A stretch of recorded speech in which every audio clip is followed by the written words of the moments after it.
Oh, from New York, New York, you are listening to Extra Time from the AT&T 5G Virtual Studios. I am Andrew Wiebe with my partners in soccer, David Goss, Kalen Carr. Big show today. Are you on Twitter? I'm sure you are. Coming up, Taylor Twellman is tweeting, and he's tweeting Matt Turner is going to Arsenal, or at least has Arsenal interest. That might break Twitter for the day. Brenden Aaronson could go to Leeds for many millions. We shall see about that. In MLS, you might have been surprised, as we all were after we ranked Maxime Crepeau the third best goalkeeper in MLS. Looks like he's headed to LAFC via trade. Looks like Paul Arriola could go to Charlotte or Dallas. It's re-signing day in Colorado. Shaqiri to the fire. We're burying that. And more season previews roll on. Red Bulls. We got the Cali Swing. San Jose, Galaxy. Steve Cherundolo joins us to talk LAFC. We're doing the top 5 center backs in MLS, and we've got your mail. What's up, guys? I like that intro that we're doing now. It builds me up. It gets me hyped. I feel the energy flow through me. I hope the listeners feel that as well. And nothing could give us more energy this morning than Taylor Twellman with 5 siren emojis to tell everyone that Arsenal have put in a strong bid for Matt Turner.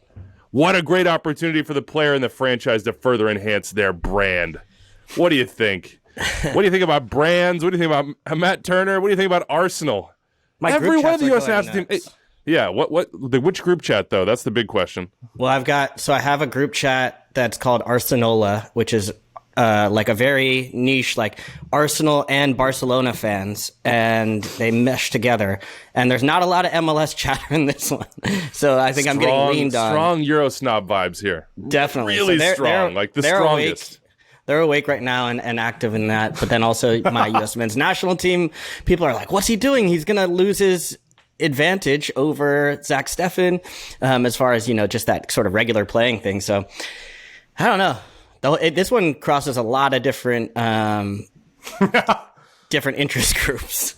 It brings all the circles into the into the same space. There's a little bit of like a black hole situation where we all might just get sucked in and just never be able to escape. So which perspective should we start with? Arsenal just signed a goalkeeper for like $30-some million or pounds. It doesn't really matter. It's a lot of money. Aaron Ramsdale cost them a ton of money last summer. They have Bernd Leno. You mentioned Zach Steffen, who's a backup at Man City, but it seems like Zach Steffen might be the U.S. number 1. So maybe actually that's not even an advantage for Matt Turner. And if you're Matt Turner, you're like, I'm about to go get a fat paycheck. I'm going to be an Arsenal player. Maybe I get loaned back to the Revs for this year to prepare me for the World Cup as they try to sell Leno. And I get everything I could have possibly wanted for. I get this incredible move to Europe at a dream club. Maybe I'm not, quote unquote, a guaranteed starter. I don't think it's quote unquote. You're not a guaranteed starter, but you have an opportunity to push your way in. And Zach Steffen still gets reps with the U.S. national team in that situation. Go make a lot of money. So in that case, you're not that young. Conceding is that what this would be? I don't know. Would it be conceding? What if you're Matt Turner and you believe strongly that you could, I don't know, earn that job? I think you're also, but Kalen, don't you have to have a point of view at some point where like your career is your career? Not every decision can be about, am I going to start one of potential 3 group stage games for the U.S. men's national team this winter? And I it's think not just 3 group stage. Like the point is to start in a World Cup, right? That's you'll make career decisions based on that. And like, but isn't the time also, of your. So I think though, and Wiebe sort of half mentioned it, he'll be 28 in June. Like his career was so delayed. He came out of college. He wasn't drafted. It took him a while to find his starting spot. If a deal like this comes through, I don't think you can say no. Zach Steffen didn't say no, and it doesn't seem really to be affecting him at all. Kayla, but that was a different point of his career. He re-signed. No doubt. That's true. Doubt. Yeah. It was a different point in his career. It was a different point in the cycle. I think that, for Matt Turner, he's been able, I think his one big case for playing over Zach Steffen is that he is playing week in, week out, and that he's able to really push. He's able to push and say that, like, I deserve to be playing. And then he got in during the Gold Cup, or what was it, Nations League? And was it Gold Cup or Nations League? Gold Cup. Yep. Okay. Yeah. And Brian Horvath was the Nations League. Oh, yeah. Ethan Horvath. Ethan. Wow. Brian Horvath out here catching strays. I don't even know who that is. Just, pow. I just think it loses a little. I understand, and I think, yeah, you're right.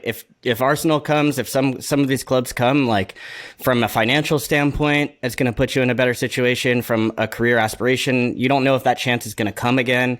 And I think in this case, he would be probably the number 2, where he would be one step away from getting opportunities or getting games.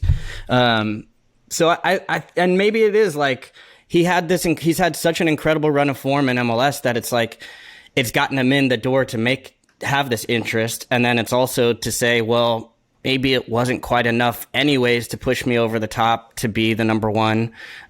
So why not take this opportunity? It's not going to drop you in as far as like the way you're looked at, because it hasn't affected Zach Steffen in that way. He hasn't been punished as a result of being the number 2 at a place. So that seems like it cuts out some of the floor of making a choice like this. So I don't know. It's complicated. But I would say as a U.S. men's national team fan, like it does make me nervous that we're having 2 goalkeepers that aren't getting enough games. Like, we want our players to be playing. We're seeing on the field a lot of guys who are playing week in, week out in Europe, and that's positive. It just makes me feel a little bit like, yeah, Arsenal is great, but like, could he also go? Is there not another club that could come in, see Arsenal's interest? Maybe you find a spot where you're actually playing every week in the Premier League and pushing to that next step in your development, not just in training or being around that environment or getting, the odd game here and there, but actually taking a step that you think is going to really push you to, I don't know, another level quicker. Because to your point, Matt Turner has had like developmentally, hasn't had the same path as even Zach Steffen has. And so I think like, for him to get exposed to different environments, I understand that ambition. I think that could make a lot of sense. And I could see him really developing it to another level. But I'm an Arsenal fan. I would love to see an American goalkeeper in there. But like, it's just, I think with the current situation there with Ramsdale, it's going to be hard. I think you're right in the nervousness as a U.S. men's national team perspective of having, instead of, because you're right, it was like, look, Greg's going to decide based on who he thinks is the better goalkeeper. That's been pretty clear. It hasn't mattered for Steffen that he's not playing week in, week out. So it's like, who does Greg think is the better goalkeeper is the measuring stick right here, not necessarily who's getting the most games. But as a U.S. national team supporter, there's also an element of like safety blanket where you're like, okay, well, Zach Steffen's not getting games. But at least we have this other guy who we think is at least on the same level who is getting games. So if something is to happen, or Zach Steffen has a howler, or he's not in form, or he gets hurt, sort of the backup side of it is that you have somebody playing every single week at a super high level. But what if both of those guys are not? What if both of those guys are in backup situations? The flip side, and I teased it a little bit, like, because they have Leno, so they have a backup. What if Matt Turner isn't going to join Arsenal until the winter of this winter? What if he is going to be the Revs starting goalkeeper for this year? They already sort of pulled that off with Tejan. Bruges wanted him, and they were like, well, we want him for the next 6 months. We're chasing a title. We're going to keep him, and then we'll sell him to you. You'll get him at that point. What if it's the same sort of deal where Arsenal is saying, this guy could be a starter in the World Cup? Because he could be. That's very possible. We're going to head this off as far as a fee goes, and, efficiencies of the market, we're going to get him before it rises.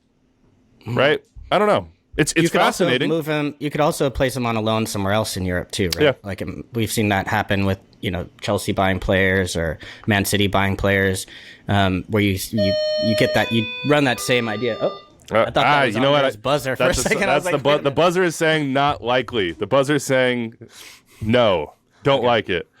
This is crazy too, by the way, for the Revs, because this is a team that previously we haven't really talked about players being sold. We've been talking about players not being sold from back in the day, like Shalri not getting moved, Taylor not getting moved, etc.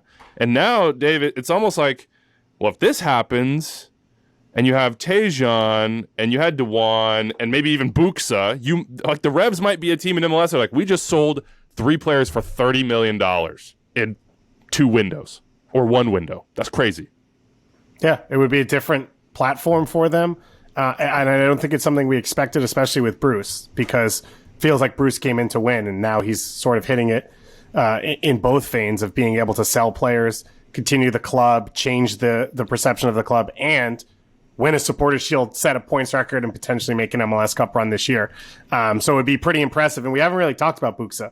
And the rumors are that they're asking for $10 to $15 million for him. And again, this is a 24-year-old who started for Poland alongside Lewandowski 3 months ago.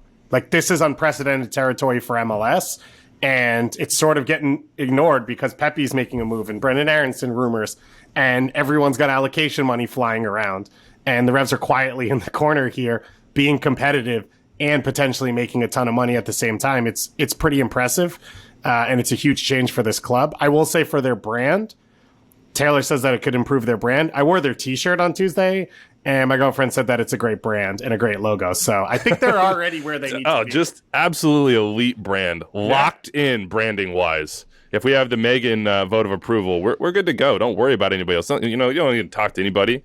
You need to have any focus groups about this. All right, let's keep it rolling here. Brenden Aaronson to Leeds. I don't know if I have anything to say about this other than the Philadelphia Union sitting back in the cut being like, give us that GAM, give us that discretionary spend. We're about to make a bunch of money off something. So as a USMNT fan, I would say Brenden Aaronson playing at a high level right now for his club. This is a huge jump. If he's going to make that huge jump, it has to be in a similar system. And that's where I like the Leeds move for him. It's a high-tempo team. If Bielsa wants him, that means he's going to play. And if he can fit in there and get minutes, now all of a sudden he's a Premier League player. So I think it's a huge jump for him. It's the right way to do it if this move comes through. I also love that just like Jack Harrison scores a hat trick and Bielsa's like, where are MLS players littered around the world right now? Need more. You mean former Atlanta United coach interview Marcelo Bielsa? Wasn't that a rumor?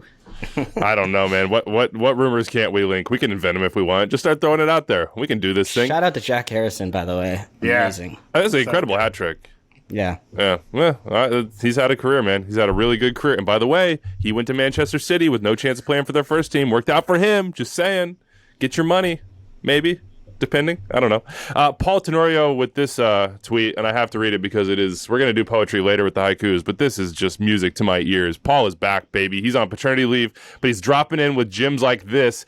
The market for GAM essentially reset in this CBA. That's because mandatory TAM converted to GAM in 2020, and GAM will start increasing again next year. Take that and add increased player sales and expansion, and there's far more GAM in the market, which explains why far more GAM is flying around in trades. This is the sort of stuff that my MLS nerd brain just loves.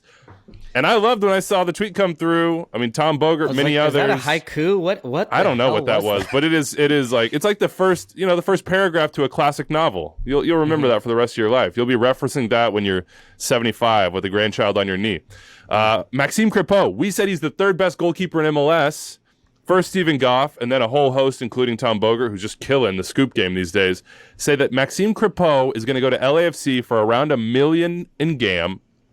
That family issues have meant that he have not reported to the Caps training camp, which is all agreed with the Caps, and he'd said, hey, I need to be moved. And it appears he will be moved to LAFC. A massive hole has been filled for the black and gold. We talked about Vancouver on the last show. We basically called Crepeau one of their two biggest stars, arguably, and now he's on the move, Dave. Yeah, it's unfortunate, I think, for Vancouver. Reportedly, I think, we should say. At some point, there's nothing you can do about it. If it's stuff outside of your control, there's nothing you can change. And it's funny because we sort of talked about Vancouver as the opposite team in this, where we were like, we like where they're at, so they can sit around and wait for deals to become available, which is the opposite of what's happened here, which is LAFC has sat around, has the allocation money, and then they see the opportunity when Maxime Crepeau feels like he has to leave Vancouver. And so it's tough for the Whitecaps because he was a match winner for them. And he was part of that spine that we said, that is the reliability in this team, which allows them to sort of wait around. Obviously, there's a huge fandom on this show for Thomas Hasal and what he's done in his career. And you're giving a young player an opportunity. I will say for Vancouver, defensively, their structure puts them in a better place than they've ever been before to sort of cover for this. And $1 million in allocation is a decent amount. So it'll be interesting to see, do you go out now and start to kick the tires on Ryan Mira, Stephen Cleveland, some of the better backups in MLS, and see if you can sort of offer something that hasn't been offered before to try and bring them in. Otherwise, you give Hasal the keys, and it's probably a downgrade for the team this year, and this was a team that borderline made the playoffs last year, and I don't know that you have a ton of room to step back. Ryan Mears is not a name that I had thought about, but it seems like Coronel is going to be the starter with the Red Bulls, and look, we're talking Red Bulls today, so maybe we'll get into that a little bit as well. Paul Arriola. It had been that Club America was kind of the shining light of this transfer saga. They apparently had put in a fourth bid, and it seems like, based on Tom's reporting, many others have been reporting on this across the Twitter sphere, let's say. Seems like that Club America side is not going to happen, which makes complete sense to me. It makes no sense for DC right now to sell him to Club America, given that they paid a transfer fee. They would have to recoup all their acquisition costs and salary over sort of the DP line before they start recouping discretionary spend, and they can't generate it as TAM because he's a DP. There's a lot here. I know it's semi-confusing. But Tom is reporting, a lot of people reporting, that Charlotte FC and FC Dallas have like $2 million total package GAM offers on the table for Paul Arriola. Kalen, that would be record setting. I believe guaranteed money, and then before escalation is still 1.2 record, I think, for Lewis Morgan. I mean, this would be a record-setting transfer within the league, or trade, I should say, for a 26-year-old USMNT. You could say maybe, I don't know that he's a borderline guy. I think he's more in than out with Greg Berhalter. He's a borderline starter. Yeah. Yeah. Yeah. Okay. Please explain to me then, because you guys know more about the GAM than I do. And Paul's tweet, earlier references this like new market, but like, why would this be almost not quite double, but why would this be so high in comparison to what we've seen in the past? Well, Dallas has a ton of GAM, and Charlotte have a ton of GAM. So if you're Dallas, you're looking at them and you're saying, "Yeah, I'm not going to accept 1.2. You want Paul Arriola? We don't got to move him. We got DP spots." Now, DC do have some issues with their salary cap compliance, as you can see from the way they've had to approach this offseason right now. I personally think they have to move Paul Arriola because it seems like Paul would like to move. Mm-hmm. And I know there's a lot for him personally going into that. That's not exclusively soccer. It's everybody's a human. They have elements in their life that affects them outside of the professional side of things. But yeah, seems like he wants to move, and it makes sense to me for him. He doesn't have like a set place with Hernan Losada. It's not a snug fit. And if you're DC and you're like, well, we don't have a snug fit, but we have this asset, and it'd be nice to clear a DP spot, and we need a lot of cap relief right now. The Charlotte FC move to me sounds like an interesting destination. Just looking at some of the way that they want to play, Ramirez has talked a lot about their kind of game model being focused on kind of like speed and athleticism, being dynamic, being able to get forward on the wings, stretch the field.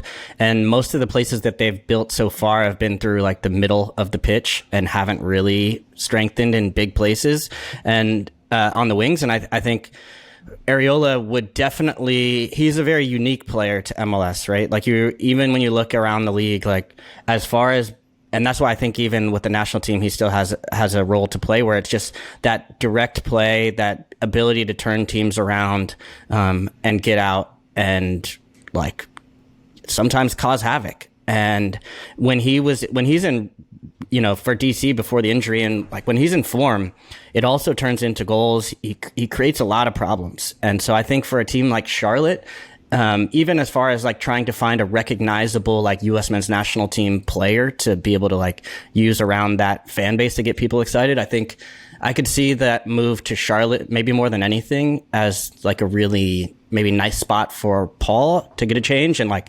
become more of a bigger figure for a franchise. And then also for Charlotte FC based on their needs, I think on the pitch right now, they don't really have a piece like that. I think you're looking at an American. You're looking at a team that has backup center backs that are internationals and has been paying $250 in allocation a year for an international spot. So you take that $250 out of the $2 million pretty much, right? Because if they don't, then they got to go sign someone else and then trade for another international roster spot. So I think you're looking at a team, as Kalen said, that has built through the middle, that feels like they're solidified. Vinicius Melo maybe is the starting center forward as well, but they just have nothing on the wings. And now you bring in a guy in Paul Arriola who has name brand, who understands this league, who can be competitive. As Kalen mentioned, I think if he's healthy, he's a consistent provider for your team. And he makes a ton of sense in Charlotte. And there is potential sell on there. We know that you're looking at a Charlotte FC front office that comes out of the agent world and out of Europe. And he's a 26-year-old going into a World Cup. If he starts 3 World Cup games, fingers crossed, for Greg Berhalter, then there might even be resale value at the end of that. And so it makes a ton of sense. And I think from Dave Casper's point of view for DC, you're looking at it and you're saying attacking players cost more. So if Kellen Acosta is worth 1.1, then Paul Arriola is worth double that because he's an attacking player, and that's the reality of this league. If that's true, I don't know. But if the market's there, then it's reality. Look, he is 26. He will ask for a new contract, you would assume, on any trade. Like, that's sort of the way this business works. So if you're the team signing him, you're also saying, okay, we're getting the prime here, and we're having that escalator at the end of the year with the World Cup. I think he'd make a ton of sense for FC Dallas as well. We sit here and like pound the table and scream and be like, all right, you're selling these players, you're doing this with your homegrowns. And otherwise, like, invest. And now we've got the Alan Velasco rumors. We don't know if those are going to come off. Independiente apparently asking for more money. But, like, if he's your right winger, if Paul Arriola is your right winger for the next 3 or 4 years, and you're using that allocation money to go get him and you're paying him and he's a DP for you, he's a U.S. national team player, there's ambition there. Like, you're going out and trying to make it happen. He's not a move you make as like, oh, well, we'll wait and see, like, what might happen. He's a move you make to try to win. And if you have him, you have Ferreira, you have maybe it's Schoen, the young guy from Hungary who's been pretty good, played in the Euros, or maybe it's Velasco, and then you have Pomical and some of these other guys. You might have something there. You might be a playoff team, a solid playoff team. I don't know. We'll see. It seems to me as though he will move because of the market forces. DC need help on the cap. He doesn't really fit snugly. Seems like he would like to go. They're going to figure it out. I don't think it'll happen in Club America. I don't think that makes any sense for DC at all. Like, they can't generate anything off that sale because they paid for him and they paid salary on him. Just to recoup the cost, they're probably just going to break even. So I don't see that happening. Quickly, we'll run through, then hit the previews here. Ayo, U22 deal with Toronto FC. That's dope. Yeah, love that, Dave. Deal. I think it's a huge deal along with the Jesus Ferreira deal for just the reality of MLS, which is this is another way for academy players to be rewarded. It's another mechanism for MLS teams to sort of control their players. And you got to be looking at Ayo and say, hey, man, you're the starter. Like, if you're healthy, you are locked in and you're playing in between Pozuelo and Insigne. You're going to get goals. It's a 3-year deal. It feels like it probably has a conversation of, we're happy to sell you if the right offer comes along. Let's lock in this year, get you on a World Cup roster, and then deal with it after that. Just hope he's healthy and having fun on the field. When he is, he's a joy to watch. But that probably means Jozy's not going to be there. I mean, probably. We basically know that. Kalen. You've rumored him to 18 teams across. Hell yeah. Hell yeah. Dream little dream for me. I was going to throw it to you and say, give me your rumor. I've thrown out Orlando City. I've got 2. I like that one. And I threw out Colorado. I've got 2 I feel good about. I feel good about Orlando. Yeah, that's a great one. I think Orlando's a good one. They only have one DP. They sold Daryl DK. They brought back Pato, who's obviously comeback player of the year. But they don't really have an established center forward. We've already made the Florida connections. He's from Boca Raton. He wants to be in Florida. We think Sloan Stephens in Florida at times as well. All of that makes sense. The other one, when you roll through the depth charts, that feels pretty good, is Sporting KC. Ooh! Alan Pulido's out for the year. Are they really going to go out and pay a transfer fee and all this for another designated player? If not, they already tried to get Robert Beric, right? So there's already a little bit of, here's a DP in this league already. Can we find a way to get him on our roster? They couldn't agree a deal. Do it, Peter. Do it! So you're saying Max Tam, Jozy in Kansas City. As a Kansas City resident, a proud Kansas City resident, I that will get me to more games. I'll find a way. Can he afford real estate there on that type of deal? You're the expert I think he's. For me. You know what? Look, Dom and Sid back when that was the thing. They had a beautiful home here. I think Jozy's going to be all right. I think he'll be able to live where he wants to live. Should Toronto FC buy him out? You have a destination, Kaylin, or are you just along for the ride? I mean, yeah, this is a great ride to join. But of the ones that sound probably the least likely, but the most interesting to me from just a purely soccer perspective would be Colorado. I like the fact that team felt the closest to me of a team that could actually get over the top, and a team that really was kind of just missing, to me, like that go-to goal scorer guy. The relationship with Robin Fraser. So I love that on the field. I don't know if that makes sense, like, at all, for a lot of other reasons, but that would definitely be the most interesting for me as far as like, how does that shift the power dynamics of MLS and the conferences, or potentially like a big move that could really make some noise in MLS. So I like that, but I don't know. A part of me feels like there isn't maybe a great destination for him here. I wonder if he might still have an inkling of like going somewhere else. And secretly, like, I'm still hoping that he finds his form and can get back in with the U.S. men's national team. That's not a secret anymore. Okay. Well, yeah. So I'm more interested in just like him getting back into. He just had a rough go of things for a while, and so I'm hoping that he can get back playing again because I think he still has a lot left. I agree. Or I hope he has a lot left. I would love if he went Landon Donovan and just goes down to Mexico, fluent in Spanish, charms all of Mexico, and comes out of this thing as like he's the one doing the commercials of like, I root for my other team too. Oh my going God. into the World Cup, which would be again heel turn, but Landon already did it. I just hope the best for Jozy in every way. Like, as a consumer of soccer, and that sounds really dirty, but just somebody who likes to watch soccer and likes to follow the game, he has a huge personality. He has a huge amount of talent. We have not seen it realized recently, but when we did, it was a joy. I want him to get back to that joy so that I can get back to that joy. And by the way, Colorado say they're looking for a number 9. This is what they said in the press conference yesterday after they re-signed basically everybody. You guys, Mark out Anthony on the K, Colorado, Price. KC is one piece away. Put Jozy in between Johnny Russell, Daniel Shallowy in front of Gotti Kinda. He will score 25 goals. He will eat this league alive. But there's and then some at the end, he can just be Listen, all about it. They had Polito for the last couple of years. You don't think there's PTSD there where they're like, I don't know if we can get another potentially injury-prone center forward that we like peg all of our hopes on. But they have no other choices. That's true. They might just be stuck, by the way. I got to get this in before we get to the previews because I know how it'll affect Kalen. Sean Davis signed as a free agent with Nashville. Sean Davis said that Mike Jacobs, John Ingram, the owner, they flew to Teterboro Airport in New Jersey, I believe. They picked up his girlfriend and Sean Davis. Flew him. Oh, it's in New York. Sorry. Yeah, come on. They flew Sean Davis on the PJ to Nashville to woo him. And Sean Davis says, quote, "That's not something I would have ever expected in my entire career." That makes 2 of us, Sean. Like, and that's not a knock, man. I love you and I love your game. But, like, that's not the MLS I thought that I was. Like, that. Sean Davis is getting flown in on PJs to be wooed in free agency in Major League Soccer, Kalen. Like, just marinate in that sentence. Are you doing this to torture me? Like, what are you doing? This is just to troll That's me? incredible. That's amazing. We were like, oh, they flew in Hani Mukhtar, and that felt like a little bit of a stretch. Yeah. But Nashville's not messing around. Everybody, we've talked all these times about like MLS 1.0, 2.0, 3.0, 4.0, whatever it is. And like for me, I judge them based on private jets. So when Nagby got traded and I was like, a domestic player got traded within the league and flew private. That to me was like, I don't know, a 0.0. And to me, this one feels like the next step where free agents are now. First of all, that there are free agents. I know it's been around a while. That's what I was saying. Like, there's a lot here. Yeah, a lot to unpack. Yeah. I became a free agent when it was time to retire. I'll just put it that way. But like, you got to work for that. But nobody flew me. You know, when I got traded from Houston to Chicago, I think I took a Greyhound. No, not really. Speaking of buses, by the way, they took in Bergen County. I think Ben Bear probably just went through a wall, and I said that it was in New York. Oh boy! So I'm just throwing that out there. So I was right. Yeah. Love that for Sean, though. Progress. Yeah, it is progress. I really enjoy that.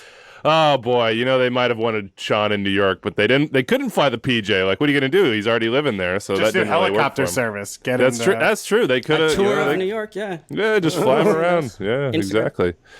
Let's start our season previews. If you missed the first 4, go back to the last show. We're doing all 28 teams, trying to do them in 10 minutes. We do have some tweets coming in out there that says, David Wright says, Anders, lay off the buzzer. Give the boys all the time they want. I don't care if the episodes are 3 hours long. I'm here for all the preseason info, the haikus, the This Is Fine memes, and Weeby's lists, which would take us to 3 hours. But fire up the buzzer, Anders. Try to keep us honest. We start with the New York Red Bulls, and then we will hit the California teams, all 3 of them, including an interview with Steve Cherundolo. Here we go. 2021 haiku for the New York Red Bulls. I couldn't find one. Did we do the Red Bulls last year? Like, it's not in any of my notes. I went through every show. You're the haikus thing. So I'm saying, did we not preview the Red Bulls? No, of course we previewed the Red Bulls. It wasn't in any of our shows. I promise. Why would you bring this up? Their fans already hate us. Why would you not just pass? Okay. Here is your haiku for 22. Trust in the regime. Chaos is but a construct. Feast on their mistakes. Sorry, can you do that again? Yeah, one more time. There's too much active reading, so I couldn't. So you want me to take it? I was going to get more active, but okay, I'll give it another try here for you. Trust in the regime. Chaos is but a construct. Feast on their mistakes. That's deep. I like that. Yeah, lots to unpack there. It took 2 times, but I like it. Yeah, key signings. 2 times. Lewis Morgan. He is in on a record trade within the league from Inter Miami. Dylan Nealis, also in from Nashville. The brother of Sean Nealis. Aaron Long feels like a new signing. He's back in U.S. national team camp right now. Will be a part of this team. A big part, we hope. Carlos Coronel, that loan was made permanent from Salzburg. So one of the best goalkeepers in the league sticks around. Star Spotlight is Lewis Morgan. Where is Lewis Morgan going to play? I heard somebody the other day say that he's going to be a wing back. And I thought to myself, that's crazy. Oh, you said it. That. Yeah, in their preview. It seems crazy to me that they would spend $1.2 million for a wing back. That would seem like a place where like Dylan Nealis might fit in, or they might try to find a different solution and have Lewis Morgan play further up front, where he seemed to be pretty productive in year 1 for Inter Miami. Walk me through Lewis Morgan, Red Bulls in your mind, Dave. Well, I think you're looking at a team that was the best defensive team in MLS last year. So how can they add to the attack? One would be to get more productivity and production at that wingback spot. Another would be to play him as we would call them one of the 2 10s. They would call it the 8 because Red Bull. And you can understand, right? He's high-level athleticism, quick on his first movement with the ball. So he would fit in pretty well where we've seen like Omir Fernandez play and Christian Casares play and Caden Clark. He could sort of fit in as one of those 2.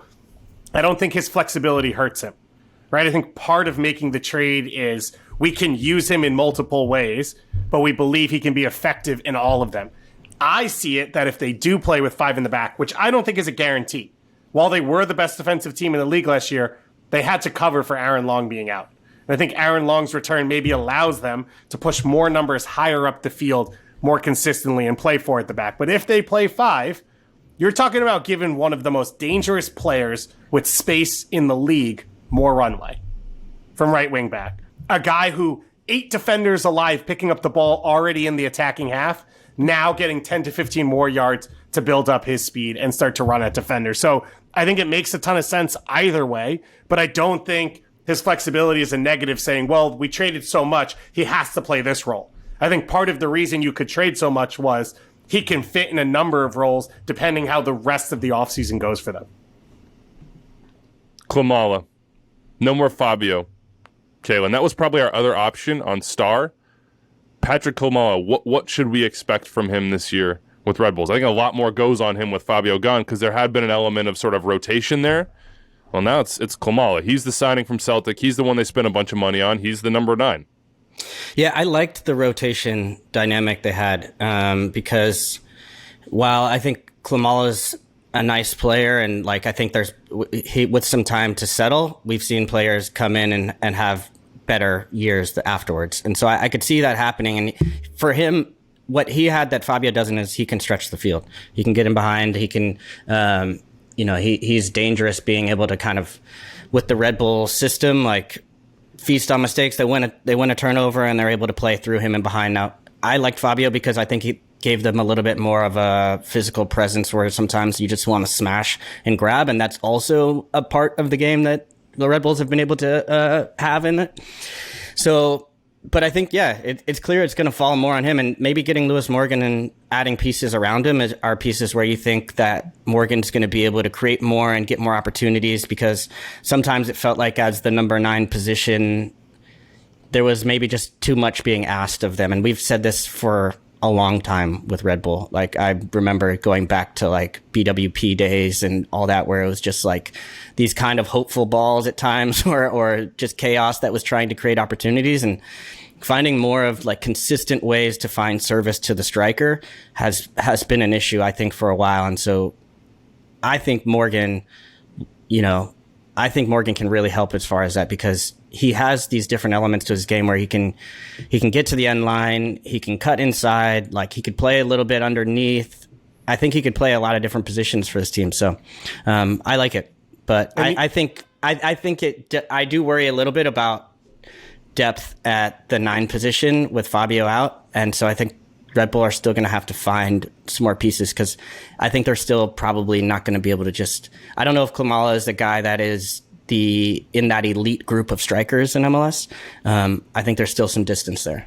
So what I really like about Klimala's game is I think he does everything well. I don't know that he does anything great, but I think he does a lot for the team. And I think of Alan Pulido when I think of that, of just like an all-around talented player. Obviously, Pulido, number of years older, Mexican international, so you're talking about potentially about a different level. But I think that's where Klimala here, can you build around him? And you mentioned with Lewis Morgan, ability to come inside and score goals. Can he be a setup guy? Because if you bring Caden Clark back, now you've got guys around him who are goal scorers coming out of midfield, coming off the wing. And so Klimala can use that part of his game, which I think is really talented, on top of getting him more service and getting the goals out of him. But you've invested in him to the point where you are saying this is a guy that we can build through. This is a guy that we can play through. And you don't need a ton. Like I go back to it. This is a defensive-based team. You're not asking him to score 25 goals. You don't need to score 65 goals to be competitive. But as he settles in, can you get more and make him more comfortable? Our 22 under 22 player is Caden Clark. Nice little name drop for him there. Really in his first full season playing, because he had played just 7 games in 2020 and had those 2 goals, those golazos that kind of set us all alight. But 4 goals, 5 assists for Caden in his first full season, about 1,500 minutes there. It seemed like he was going to go to Leipzig this transfer window, and it was decided that in the midst of a pandemic, et cetera, that might not be the best for Caden Clark. So he's going to stick around. Still just 18 years old. It's important to remember that. He is very young, and despite his youth, has a ton of experience already. What is a reasonable expectation for Caden Clark? Like, we're going to talk to Steve Cherundolo about developmental paths here in a little bit, but he's still just 18, Dave. Like, back with Red Bull, what should they expect? How much pressure should they put on him?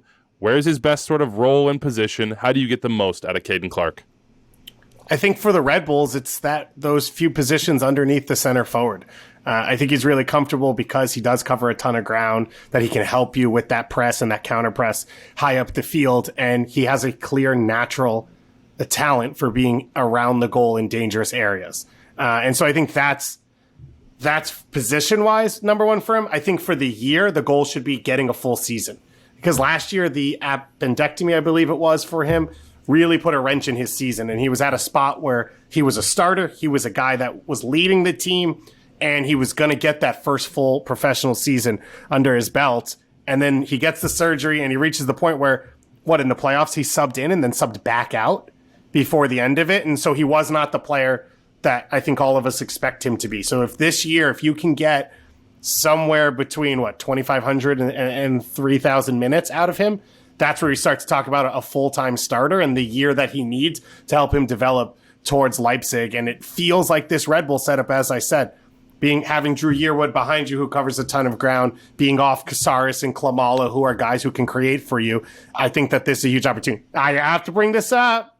If we're talking under 22s, my guy John Tolkien's going to do his thing at left back or left wing back, whatever it is. I still think he's one of the most pro-ready players I've ever seen come out of the U.S. system, and I think you're talking about a guy who maybe isn't as good as Tyler Adams, and they're completely different as players, but has elements to his game that are already so far progressed for an 18 or 19-year-old. I love that you saw 9-minute warning from Anders, and we're like, I got to get in 30 seconds on young Cletus. I love that. Let's combine the mailbag with over-under. The mailbag question from Scruffy Jack is, what are the expectations for this Red Bull backline that was the best in the league last year? Lost Duncan and Gutman, but now you're getting back Aaron Long.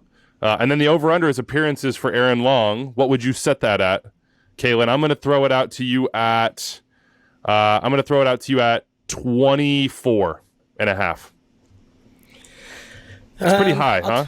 Yeah, that's high, but I'm feeling good about it. I think the fact that he has already been back training and with the national team bodes well. Boo. So I'm going to go over, and if also I understand, I think a lot of Duncan and Gutman, but if you give me a chance, we'll get to the center back rankings, but I have Long in my top 5 in MLS. So bringing him back to this defense with now a consistent goalkeeper and some of the pieces around them, I think this team could actually be better. I agree. I think that back 3, if it's going to be Nealis, Long, and Reyes, is That's pretty darn good. And then you got Nosita in sort of learning out of the draft and Monzon. And they've got a good back line. You got to figure out what's going to happen at right back, whether it's going to be Morgan. Rumors that Tom Edwards could be back on a permanent deal. They went and got the brother Neelis.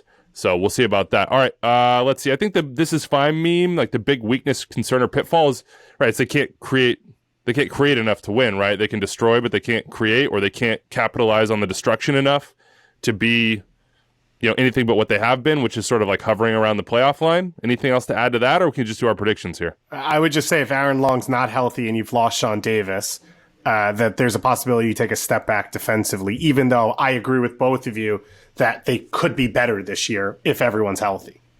48 points last year, snuck into the 7th spot, lost to the Union in the first game of the playoffs. What are your predictions for this team, Kalen?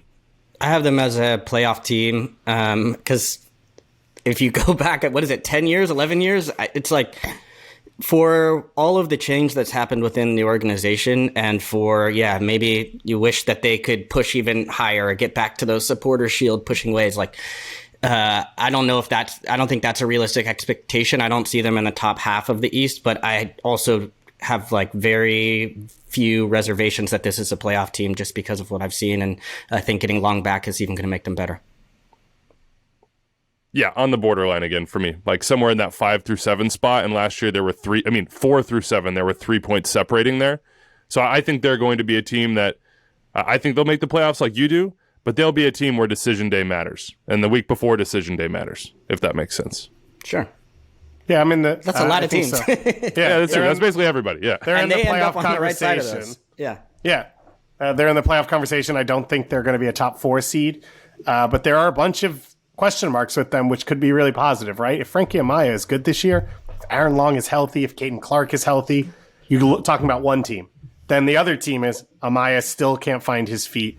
Caden Clark doesn't improve, doesn't give you a ton of minutes. Aaron Long's not healthy. And now you're looking at a team that might have taken a step back from last year. Yeah, I'm going to be watching Clark. I think you could get disappointed if you were expecting that move and it doesn't happen.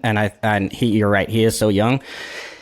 I'm really going to be watching him because I think he's one of the biggest talents we have as young players in MLS. So I'm hoping that he takes this more as like an opportunity or a challenge than kind of like a setback.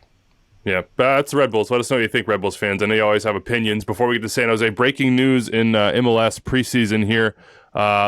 Dane Breckenshea has found a snake at Inter Miami training. He's picked it up, and he is now showing it to people and taking photos with it. So that is what's going on today at MLS preseason. On to the San Jose Earthquakes. We're going to knock out all 3 California teams today.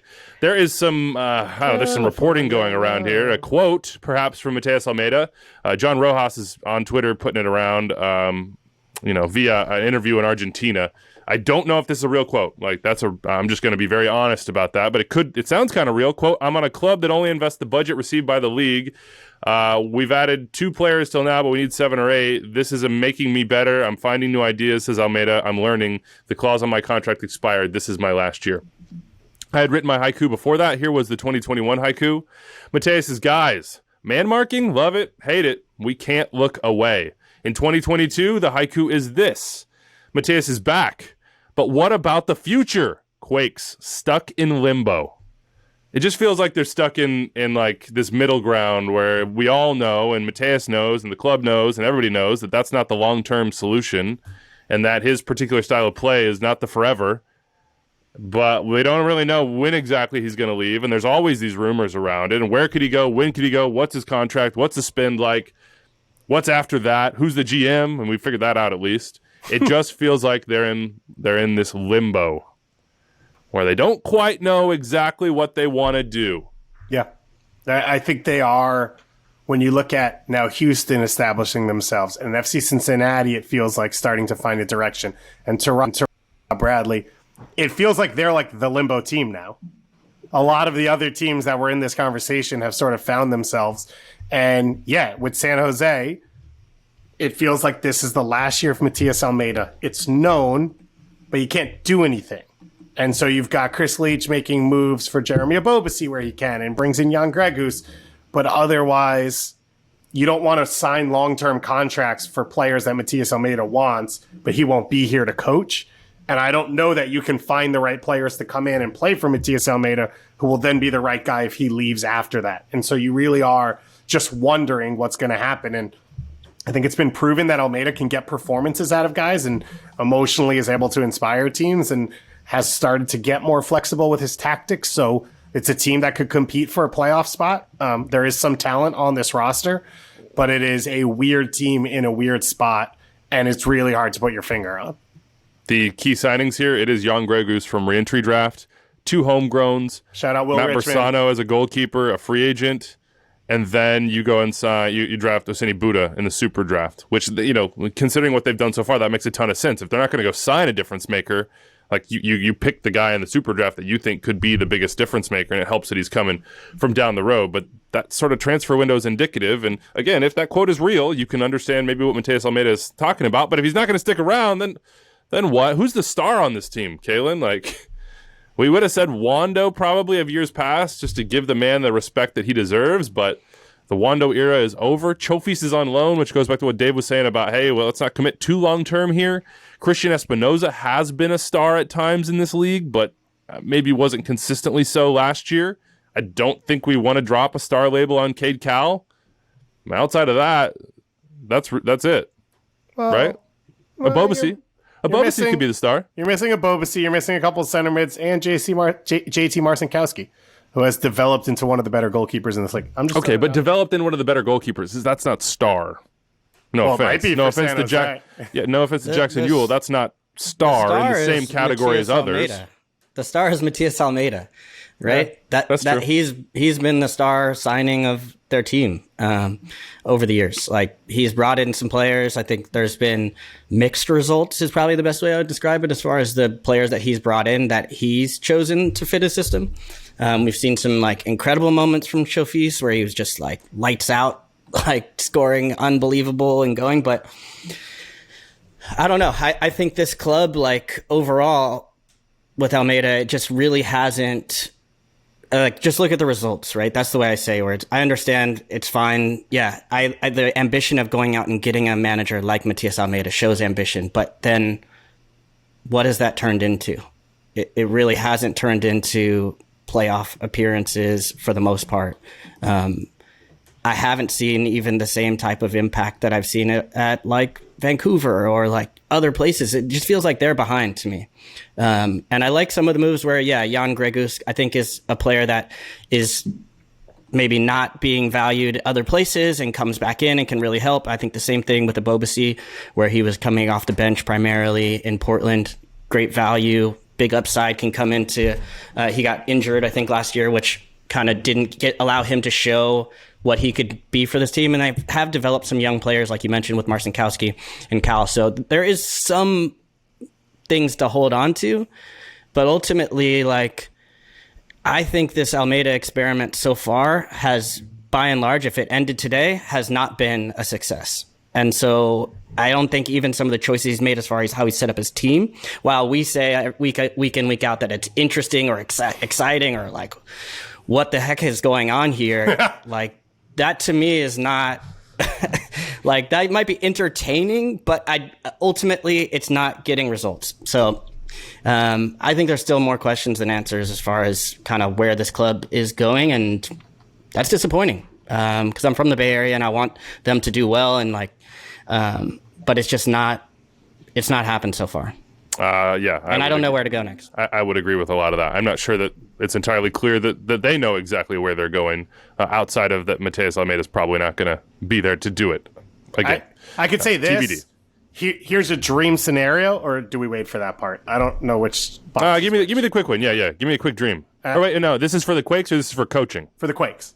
Okay, wait on that. 2222, it is Cade Cowell. He is just 18 years old, and he won't be 19 until October. That's how young this guy is. Really a breakout year, a lot like Caden Clark in the sense that he really kind of came out into his own last year.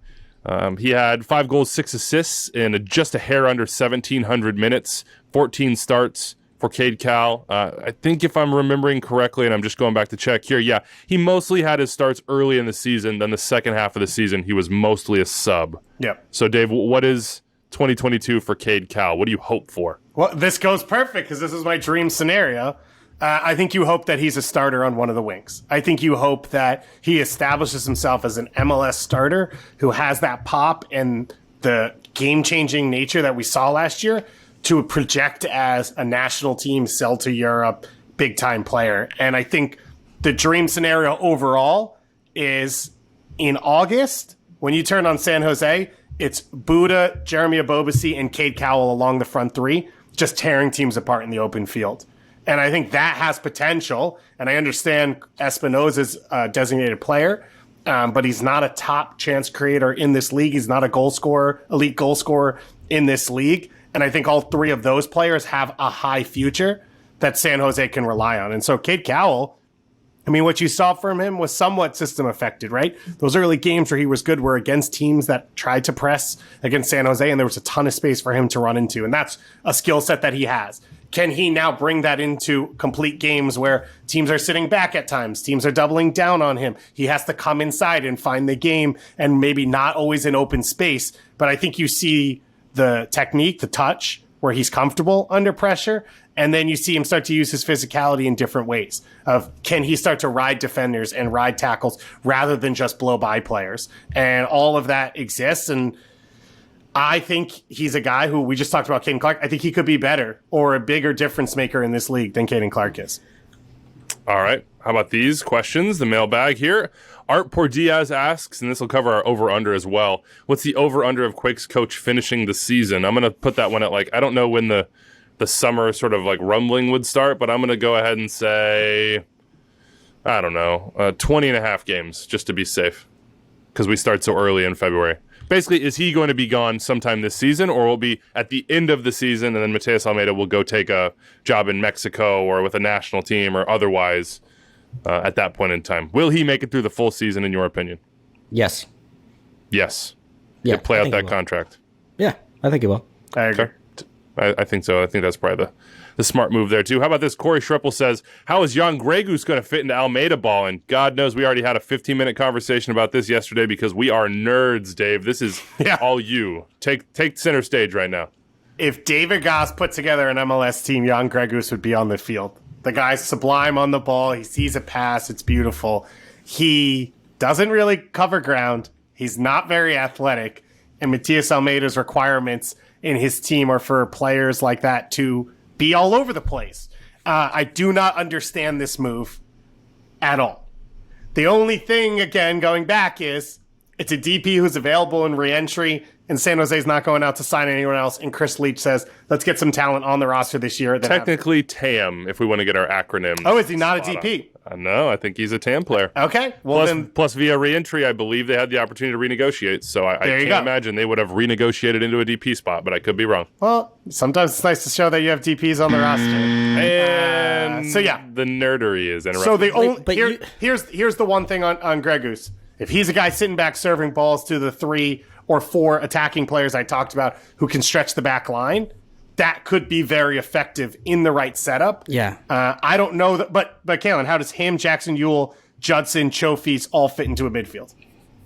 Well, we saw Philly do this in the past. You talking Medunjanin? Yeah. Medunjanin, yeah. Where you can play a dynamic system and have a deep-lying playmaker or somebody that can spray balls. But the issue is just more that it goes back to my initial statement of just creating a system around that puts your players in position to succeed. And I generally think that they've not done that. It's been isolating players to create these huge gaps and just creating, if you have him, then you put Martinez next to him, or you put Judson next to him, where you're going to cover for this guy. But when you're playing man-to-man, you're not covering for anybody. Yeah. You're just, everyone's on an island doing their own thing. It just doesn't make sense. Okay, let's do the This Is Fine meme. I think we understand what that This Is Fine meme would be for this team.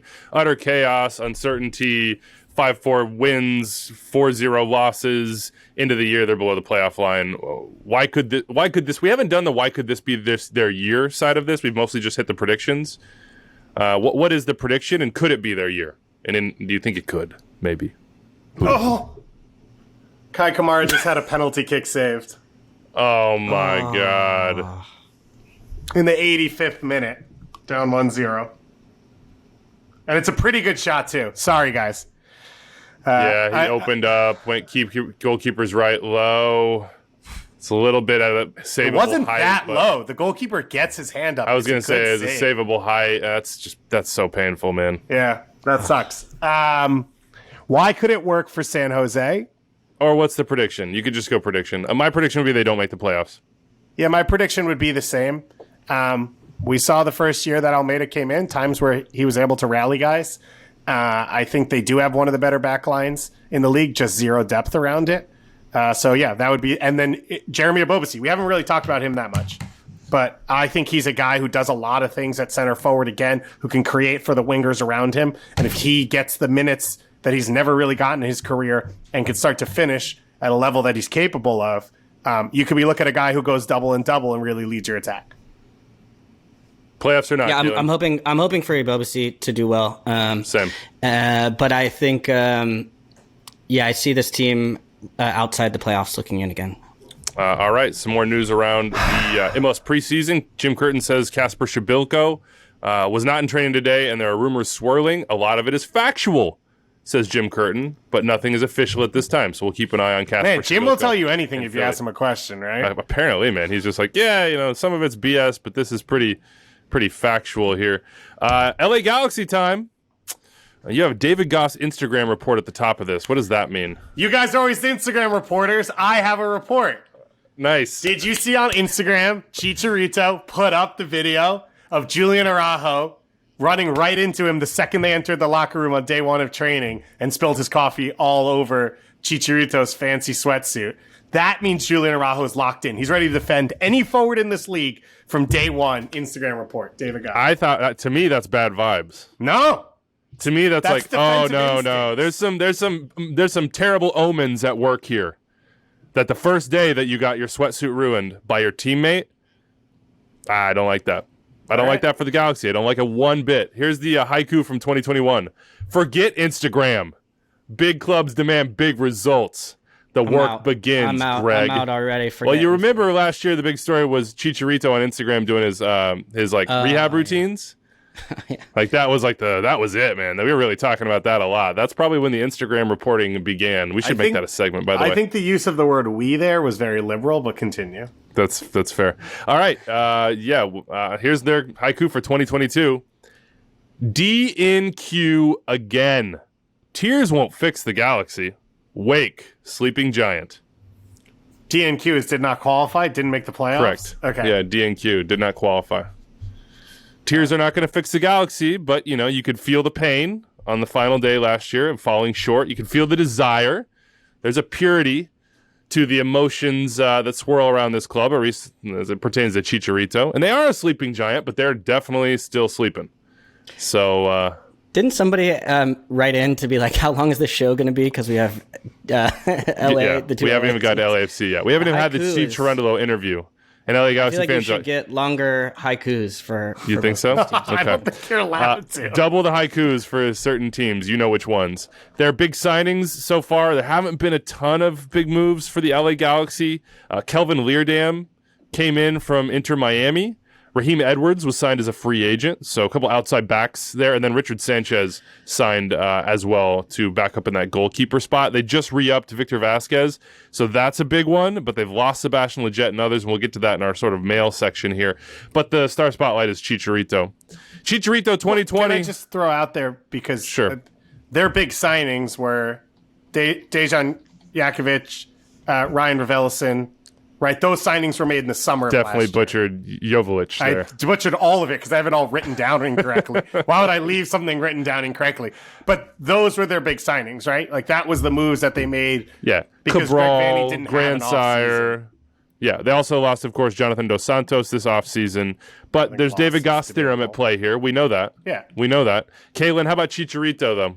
So it was a tough first year. I mean, it was very tough. 2 goals in about 800 minutes. Then last year, he got up to 1,800 minutes, but suffered injuries a lot.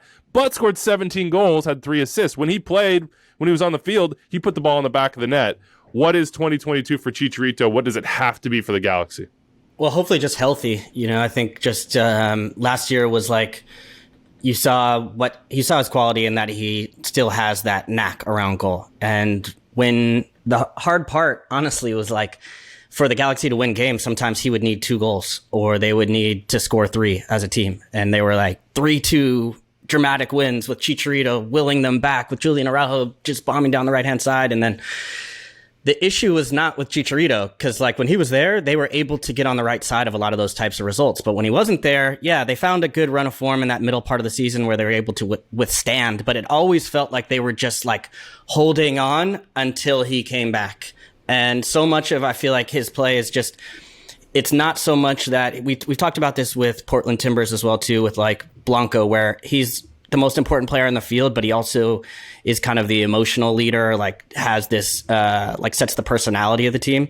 And I think for the Galaxy, Chicharito, they really feed off of him and getting him goals when he's getting going. But the questions really for the Galaxy still come back to the back line and them letting themselves down.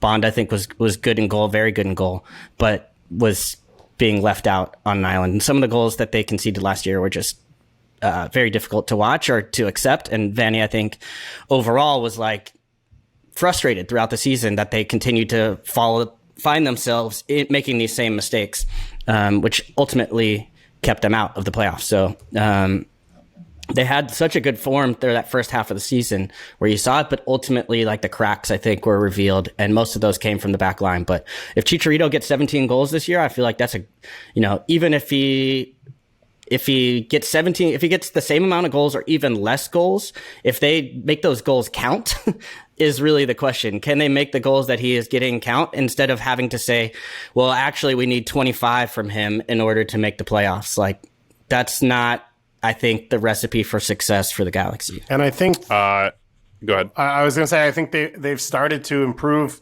some of that. I think Raveloson, with the rumor is Marky Delgado, for a trade and would be a TAM player for them. I think those two in midfield just would give you stability to protect that back line a little bit more. And you look at decision day and the transition goals and how open the game was. And I think those two have the ability to play both ways, cover a ton of ground, protect that back line a little bit more as you start to settle in. And you hope maybe Sega Koulibaly is a player that you expected. But even if he's not, because Derek Williams also struggled last year, even if neither of them are, I still think that midfield's the best defensive setup you've had in LA for 5-6 years now. And it's not a knock on Jonah Dos Santos because he just wasn't healthy over the course of his LA Galaxy career. So I think already you're looking at improvement from this team.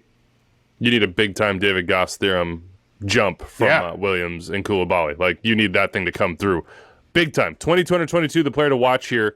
Julian Araujo is just 20 years old and Efra Alvarez is still eligible for this. They have two incredible L-Tree, borderline, maybe more for Araujo level talents in this squad. Kaylin, who are you more excited for this year to watch, to observe, to see develop? Araujo or Alvarez? I would say Araujo. I think the obvious answer would probably be Alvarez, because I feel like he still hasn't taken that next big step that you see behind the door for him. But I think Araujo will take a bigger step in other ways where it's like, I think he, with making his choice internationally, and then potentially getting more time with Mexico, I think that is really exciting, can maybe bring something else out of his game. And like, so much of their system actually relies on him, which is unique to see as like an outside back in MLS. Trying to think of like maybe other times in the past where we've seen. Look at what Justin Morrow did under Greg Vanney, and look at what Richie Laryea has done the last few years. And it's similar, right? A game-changing fullback that is a key part of the attack. Yeah. So I think that so much, and even when I think of like, yes, Vasquez has provided great service and is like one of the best passes of the ball maybe ever in MLS. But I think like so much of that service, even to getting Chicharito, the Rock, has come through Araujo. So I'm still excited to watch his development. And I'd say Alvarez has these incredible moments, but I could still see him playing more of a game-changing role off the bench than taking maybe that next step forward into being a consistent starter. Mailbag question here for you. A couple of them from Luis Maldino. Are the Galaxy even a playoff team with their current roster makeup? They haven't really addressed the loss of Leggett or Dos Santos yet. Who should they go after? Well, Marky Delgado would be a starting point answer for that one. And then a question about jerseys that we will ignore here. I have over-under on goals conceded as our way of measuring here. Last year, goals conceded for the Galaxy was at 54. Salt Lake did make the playoffs allowing 54 goals. Portland allowed 52, and they were the 4th seed. So it's not like you can't make the playoffs at that level. I'm going to set the over-under for Galaxy this year on goals allowed at 47.5. Where would you go? I would go over. So they're not really making a noticeable improvement is what you're thinking. I think so. And I think the possibility exists, but there's no proof of concept to me with any of these guys individually. And even the things we're talking about, the positives, right, of like Julian Araujo, a lot of that's going forward. And you saw the issues for him was he got exposed behind because he didn't really have the support he needed, and he was chasing a lot when he was defending. So I think it could improve. But did Equatorial Guinea just have a penalty kick saved? Oh, my God. They did, which was a bogus PK that was outside the box. Now clearly. Now they're moving it back. Okay, sorry. Oh, boy. Yeah, so I don't know. I don't think that there will be a ton of improvement there. I'm going to go under. I just think I'm mainly going because I trust Vanny, and I think that he's going to have spent most of last season trying to figure it out, but figuring it out on the fly is different than having full off season and time to focus on this. So I'm going to go under. That's a brave take, I think. I think that This Is Fine meme is very clear. Kaylin, you outlined it. We're talking about it right now. Are the cracks just too big? Will they be able to overcome their own sort of defensive demons? If they can, they'll probably be a playoff team. They were almost there last year, and they couldn't. So, and while I said they shouldn't do the Chicharito score 25 goals to be able to take them to the next level, they should also Chicharito. That might just be what it takes. Like, yeah, that might just 25 goals might be a good round number for Chicharito to shoot for and the Galaxy to hope for here. Is this a playoff team, or does the Giants still slumber? I'm gonna say it's a playoff team. I've been kind of negative, but I would say if Chicharito stays healthy this year, which is an if, but I think that he can get better. I think you get some improvement from some guys. Losing Leggett, I think, hurts, but I'm going to go ahead and say I think they were so close with some of the stuff that happened last year. And if you remember that first half of the season, they were like firmly in the top 3 in the West through large parts of the year, and then really kind of sunk later on in the year. So I think if they can just sort of fix that back half, I think and make minor improvements, Chicharito gets healthy, even if they give up the same amount of goals. Like, I think they could be in the playoff team. But talking yourself into it. I think they could be a playoff team as well, but I would not feel strong enough yet to commit to it, I don't think. So I would have them in that same sort of place as the Red Bulls with less faith of just like, it's going to come down to the final 2-3 weeks for them. They're going to be in and around the playoff line as so many teams are, and then it'll be up to them. But I would not be surprised to see them out, and I wouldn't be surprised to see them in the 5 through 7 spots. They're a borderline team for me, for sure.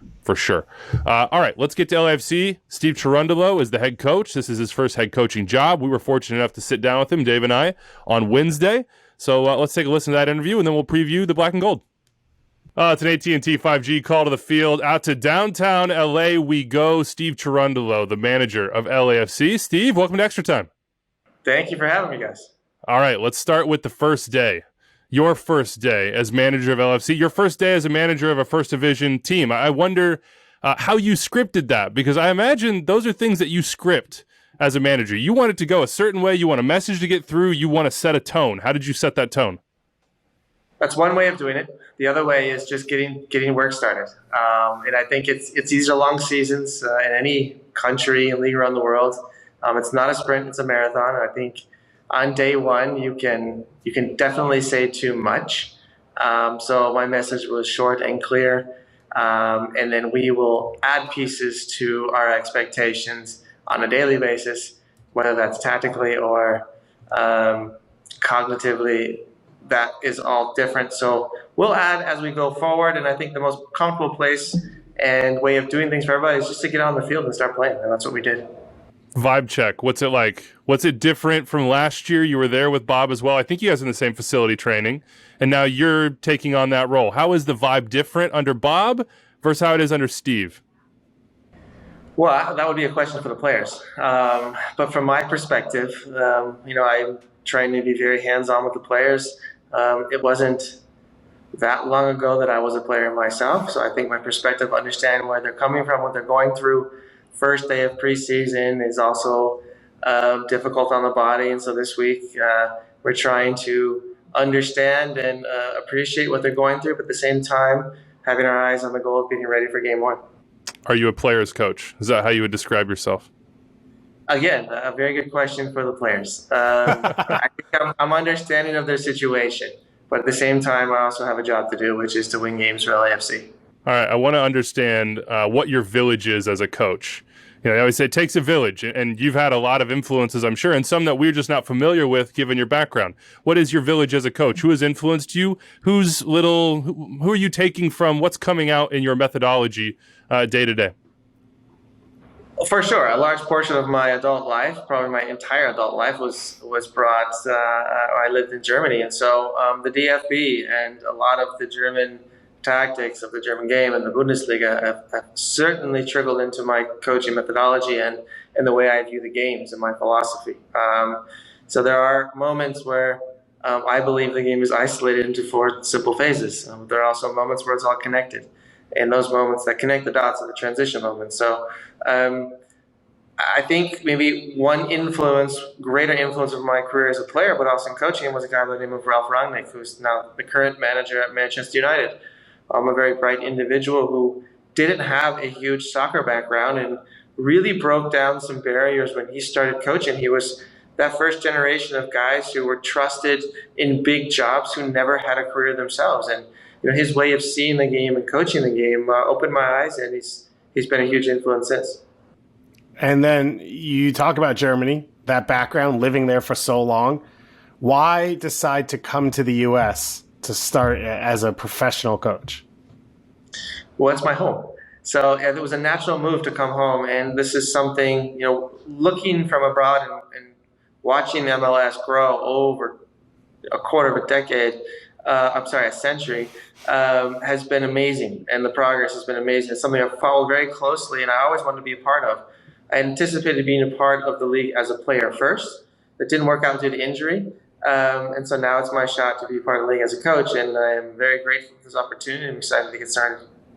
And I guess LA's your hometown, right? Because San Diego doesn't have a team. Is that how it works? Sure. I guess I'm a homegrown LAFC guy. So you mentioned the four phases of seeing the game. You mentioned transition. LAFC's obviously been known for a distinct style over the last few years. How do you see the game? What should fans expect to see when they see a Steve Cherundolo-led team on the field? Well, much of the same. I wouldn't have been here with Bob and his staff and at this club if I didn't believe in what they have already done over the first 4 years. So the identity and the DNA of LAFC will remain. We will try to clean things up a little bit in certain moments of the game, or try to improve, I should say. Better choice of words. And so it'll be still connected. It'll be fast flowing. It will be attractive. We want to score goals. We want to be on the front foot and not just sit back and defend. So I think our fans will recognize what they see. And furthermore, what I would love to inject in this team, even more so than it already has been, is character and fight. And fans, when they watch a game, they're going to see guys on the field who care about what they're doing every minute of the game. And that is something that's important to me. It's a way that I try to carry myself throughout my career. How do you expect, how will you be on the sidelines, I guess is the more direct way to put it. There's some guys that are very stoic, not going to give you much reaction. Are you going to wear emotions on your sleeve, or are we going to see a more taciturn Steve Cherundolo? Well, for those who have seen a game in Las Vegas or elsewhere in the USL, would probably say I'm pretty calm and cool and collected, and from the outside looking in. On the inside, it's far from that. But I think for the fan looking from the outside in, it'll be Yeah, not very energetic, I would say. In Las Vegas, it's important to have that poker face, so you're onto something there. A lot of people have pointed toward the record, because I think probably they haven't watched your teams for the lights, so it's easy just to be like, okay, in standings, here's Las Vegas's record. It wasn't that great. I want to flip that script. What are you proud of, or most proud of, or what do you hang your hat on from your time in Las Vegas?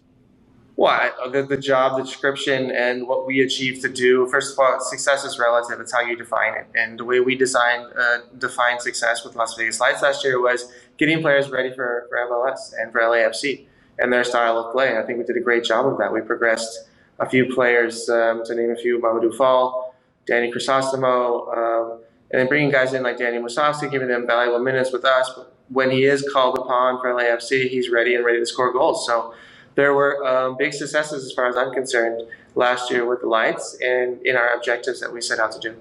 Mamadou Fall, tell me more, because I'm intrigued. There seems to be a lot there, but we just got that first taste. How do you continue him on this developmental path? How good can he be? That's the key in your question. It is a path, and he is not there yet where he can be. His potential is great, but there's a lot of learning to do, and there's still going to be a lot of mistakes that have been made. But if you're not making mistakes, you're not learning. So it is our job to progress Fall along slowly but surely. And he has a great attitude. He has a great personality. He's a natural-born leader as well. Still very young, so we're not asking him to do much of that yet. But these are all roles he can slip into further down the road. And we will see, I think, a lot of Fall and a lot of great things from Fall. But at the same time, we will also see some mistakes. So evolution's the term for him, and it's the term that John Thornton has used about this team. Not rebuild, but evolution. What does that mean? What should LAFC fans take when they hear that? Well, obviously our game model will stay, and we love the way we play here, and that will stay. And I think that's what is meant by that choice of words. We will see a lot of the same way of playing, but maybe a few new names out on the field, and that is, I think, normal in this industry, and it's something that every team goes through every single season. So we are used to this. We are expecting this, and we are drawing the positives out of it. One of the names is going to be Kellyn Acosta. We hear about the big trade. We've all watched Kellyn for a while. He's been very successful with the national team in Colorado over the last few years. He's played a number of roles. How does he fit into LAFC? How do you get the best of him? Kellyn's a great person, first and foremost. And I think for me, leading a group is very important to understand the individuals as people first and then players second. So Kellyn is going to be, with his character and his personality, a wonderful addition to this group. Certainly somebody younger players can look up to when it comes to professionality and work rate and passion for the game. And in the idea that he's always trying to improve himself as well. So he's a great addition to the group. These are tools and lessons that we believe we've been missing, and Kellyn is going to be better. He's going to make us better on the field, but also off the field, which is something we have a close eye on. Is he a 6 in your eyes? Is he an 8? Is there anybody better in the region at, for lack of a better word, housery than Kellyn? That's Kellyn. He can do it all, and we will use him primarily in the middle of the park. But we know that he likes to play. He can play. He's built to play every week. And so he is, we believe, going to be a great addition to this organization. A direct one for you. Do you expect Brian Rodriguez to be a part of your team? Yes, absolutely. We expect great things from Brian. Brian expects great things from himself. He has a huge tool set and something that I'm very excited to work with and to help Brian progress his own career and also make this team better. And that is our job. Very simple, very simply put. I think you have an open DP spot as well. Would LAFC fans, should they expect to see 3 designated players on opening day, or is that a wait and see sort of situation? Definitely a wait and see. The market is the market, and It's always moving, constantly changing. We want to be very sure about what we do. And so we are doing our homework, our due diligence. We're putting ourselves into position to find the best player at this moment in time for LAFC to help us win games. If that happens, wonderful. But if it doesn't, we'll wait until that time comes. You have Carlos Vela. he has been, may continue to be the best player in Major League Soccer. I thought it was interesting what you said about your style as a manager and having, I don't know what the exact word was, but being able to like identify, relate to, understand what players are going through. Well, what Carlos has been going through has been injuries. How do you manage both him as a player, as a person, but also physically? And we keep asking the same question because it feels like the question with LAFC. How do you get the best out of him? Like, how do we get back to 2019 when it was just like a blinding light? He was the Phoenix, and we all just had to watch. Well, it's like riding a bike. It's there. It's just a matter of getting it back. And so a huge portion of this is Carlos, and he knows that. He knows what he can do. He knows his own potential. He knows what he did. And he understands how we want to play. So our relationship has begun very, very good. It's a solid foundation. We both want the same things. And he's a team player. He wants to make this team better. And he, from the first couple of days in training, I can tell you he's putting in the work as well. So the physical aspect and then the mental aspect kind of go hand in hand, but you have to treat them separately as well. And so the physical side will get done, and he's been working extremely hard in the offseason. And so I'm very excited to see a fit, energized, and effective Carlos Vela on the field. One of the big losses that hasn't been talked about as much is we really haven't seen Eddie Segura and Jesus Murillo play together in that back line. When should fans expect to see Segura back in the lineup? Well, we hope till at the end of the preseason to slowly integrate him into team training again, and then it's just a matter of managing his fitness and his body to get him ready for real game actions. And it's really hard to put a timeline on these things. As much as I'd love to, we are going as fast as we can because once we get Eddie back, we want to keep him and not have him pause again. So this is our preview. I was going to say. Go ahead. No, go ahead. Jump in. This is our preview episode. We're going to have to put our line of where we think LAFC finishes in this season, and obviously a lot's going to change over the next few months. But I think for us, it's just to understand, in talking to you and for the fans, what are the expectations? You're in your first year. Changes are happening. What should the expectations be for LAFC this season? They shouldn't change. Expectations are high at this club. The club is built to win. The fans are incredible. 3252 is there to help support us win games, and they expect to win games, and I expect nothing less. This is what we're here to do, and so we definitely want to maximize the potential in our team. We'll work through some preseason, work through some preseason games in order to identify what exactly that means. But any single time an LAFC player puts that jersey on, and any time I will be guiding this group, we have one purpose, and that is to do everything in our power to win a game. What's the best feeling as a coach for you? Maximizing the potential of any group, whatever that group is. If it's an under 14 boys, girls, an over a 50 team, it is maximizing the potential of that group of individuals as people first. And that makes me very happy, and it's really the ideal situation for a coach. And if you can say that at the end of a season or a period working with a group, then I think you can say it was a successful time. I want to say I was happy to see you get into the National Soccer Hall of Fame. Steve, been on the background for a while on the committees, trying to work on improving that process, so congratulations on that. When I listened to your speech, I thought it was really interesting what you said about the highs and the lows and the mental health aspect of sports. And we're just really starting to grapple with this stuff as a society, let alone within this little region. But it seemed pretty personal to you. How did mental health, how did that aspect of the game, how did it play a role in your career, in your life? I mean, it just felt like you were speaking from a place of understanding, I think.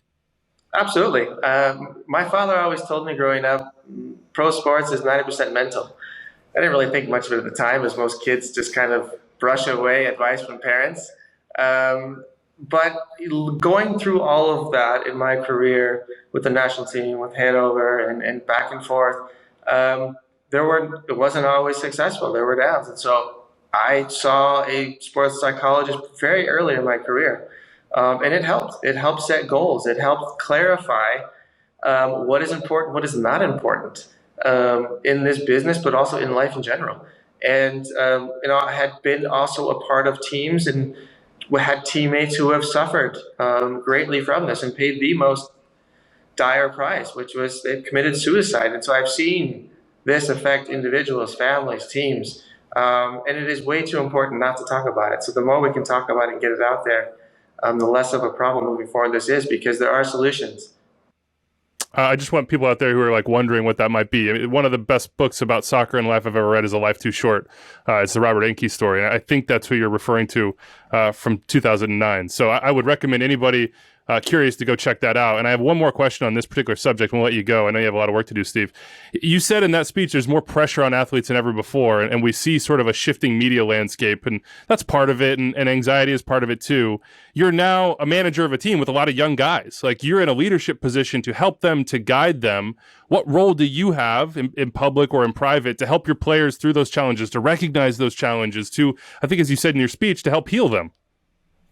Yeah, and I think part of that is just communication, and then making sure the line of communication is a solid one, have a solid foundation, and to connect with them on just from person to person and not coach to player level. And I think that's extremely important. At the same time, helping them focus and keeping themselves or their energies and their thoughts channeled into areas that matter, and that is their families, and that is their own personal health, mental health, but also their personal health on the field and their growth as players. So it is really just helping them focus on what's really important, and to leave all of the chatter that's out there just out there in the open. Chatter. Who would be chattering out here? I don't know. Definitely couldn't be us. Steve Cherundolo, the new manager of LAFC. Steve, we appreciate your time. Thank you so much for joining us. Good luck this season. All right, time to talk LAFC. You are shocked, I'm sure, at home listening or in the car or doing dishes or whatever, that they weren't just the first team we did, that we didn't just launch into it and have multiple buzzers keep us from going 25 minutes on LAFC. Here's their haiku from 2021. We were near Columbus Crew confident in them.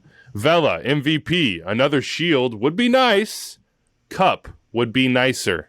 In the end, they didn't even have a chance to compete for Cup. So here is their haiku for 2022. Bob said adios, but the candle is still lit. How bright will it burn?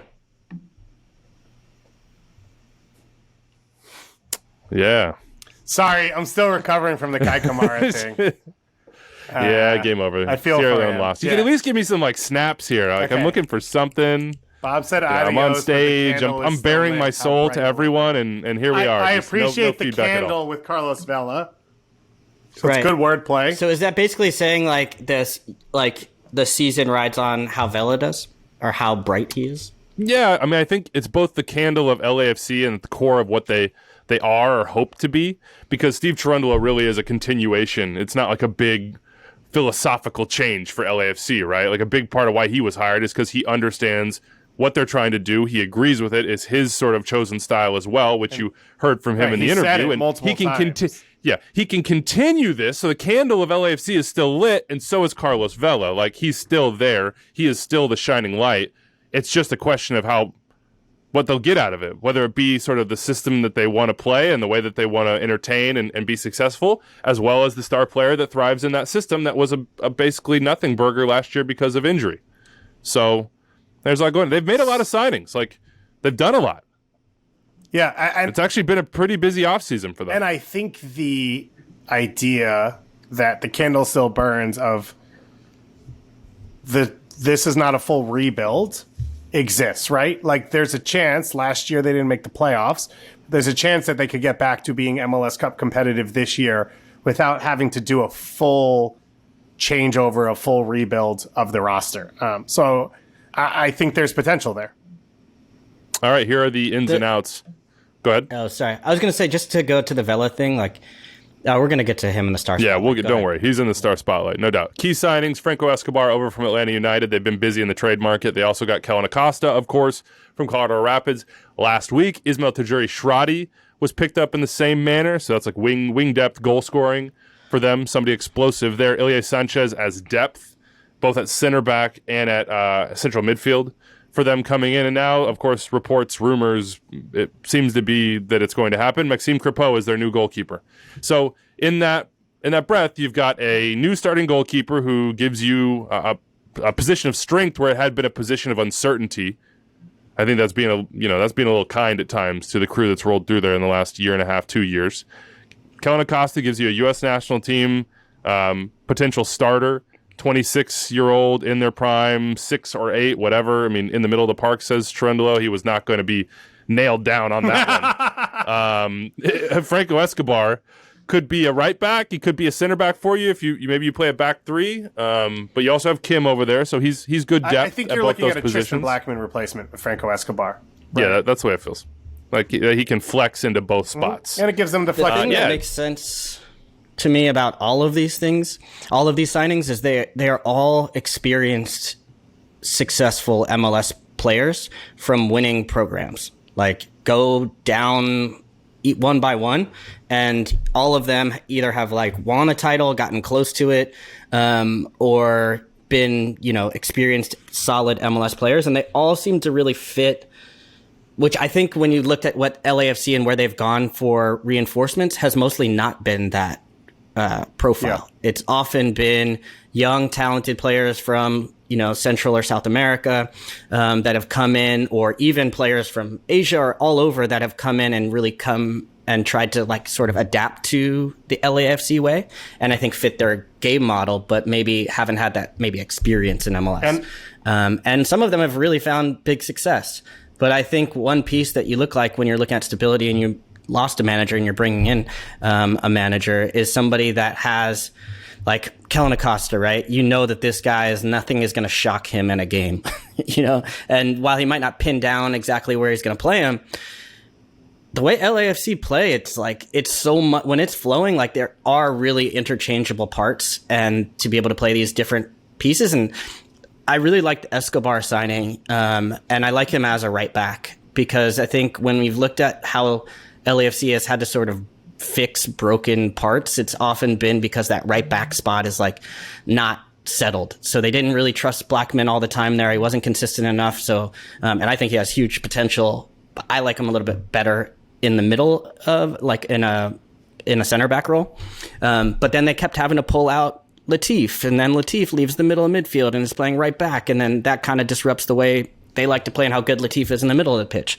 So I really liked the signings that they brought in, even Ismail Tajuri-Shradi.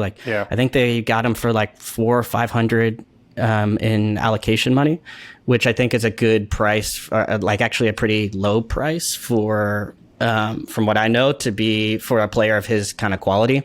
So it can be a little bit of a safety blanket for if Vela's not out or not in, or somebody gets sold or whatever happens during the season. I think he can, and also I think a ton of quality coming off the bench if that ends up being a role he plays at times. So I like a lot of the signings they made, but I think that key part is the MLS experience. And by the way, they're not done. You heard in the interview there that they have the open DP spot.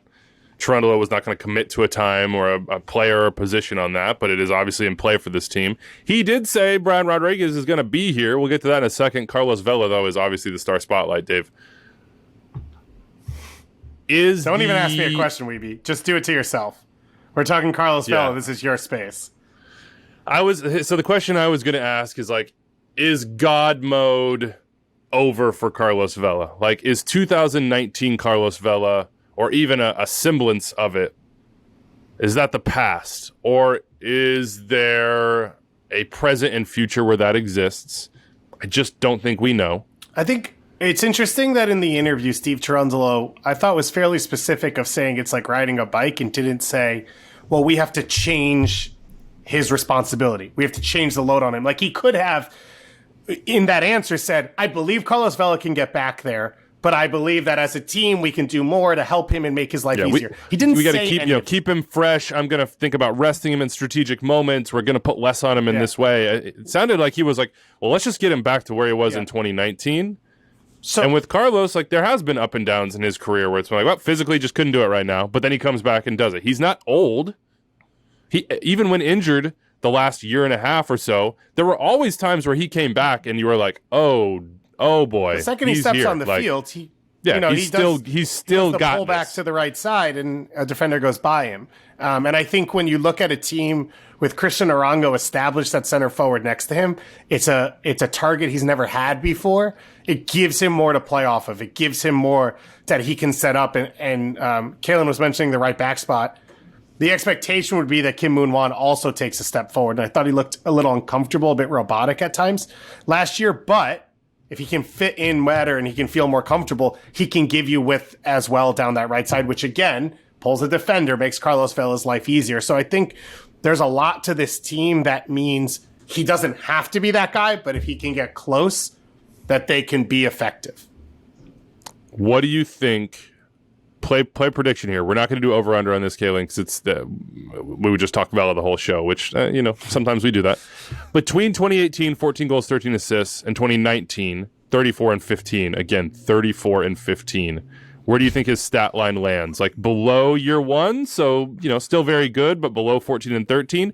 Somewhere between, or at the same, like, as I said, God level? No, I would go somewhere in between.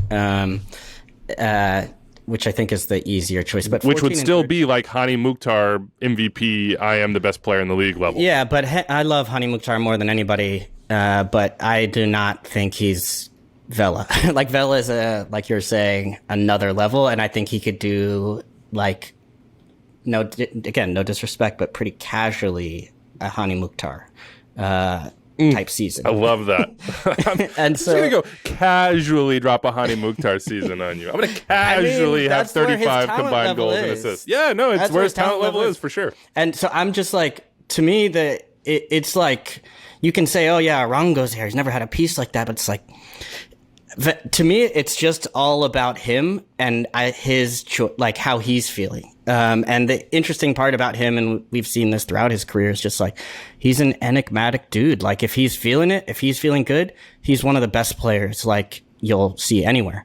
And when he's not feeling it, like, it's hard to change. And like, the difference is like Chicharito will tell you exactly to be like, oh, well, I'm going through this, I'm going through that. This is what's making me difficult for me, and this is how I'm feeling. Like, week to week, you get an update of exactly how he's feeling.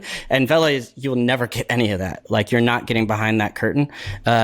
So I, for one, hope that he gets back to it. And I think it will be a big time, like, resurgent season. Sometime I think just with all the changes around the club, sometimes that can reinvigorate somebody or create an atmosphere that feels like a fresh start. So, yeah, we all want him back. So I hope that it's there. It took us one episode, but we're in full season form of just Kalen just rolls through that buzzer. Didn't wait a beat. Didn't get thrown off. Buzzer, continue. This is Pavlovian. Well, what did the guy on Twitter said?